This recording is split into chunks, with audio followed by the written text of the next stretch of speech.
Michigan is dealing with some serious concerns today about standardized testing in the age of COVID-19. The state asked the federal government for waivers to allow more flexibility during this challenging time. That request denied. So today, our Paula Tutman telling us the decision now sends state educators back to the drawing board and what it means for your students.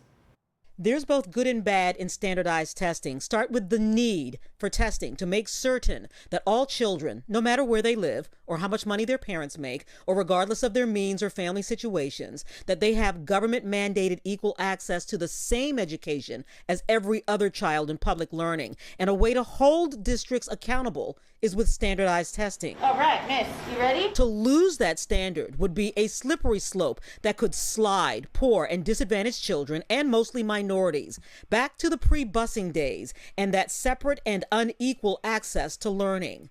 But at the same time, by enforcing the federal standards, it is mostly the poor, disadvantaged, and yes, minority children who will be hurt most because they have had the most difficulty in navigating virtual learning during the pandemic. This is not the time to jump through hoops to make sure that kids are tested on a national level when they should be learning.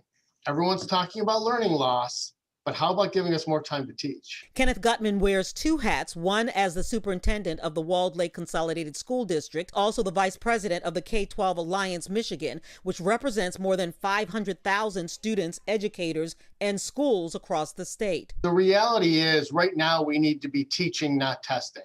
We have local assessments. Local assessments work, and our students are well served by them. While the Board of Education did say that it will show some flexibility by allowing states to make individual cases for waiving these tests. It's a catch-22, to be honest with you.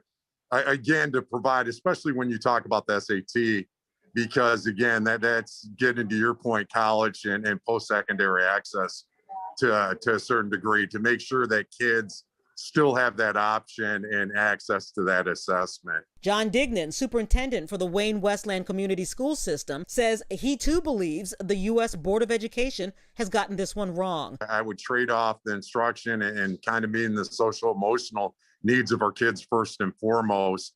And we still have data that from nationally normed assessments that can tell us where our kids are at and what they need.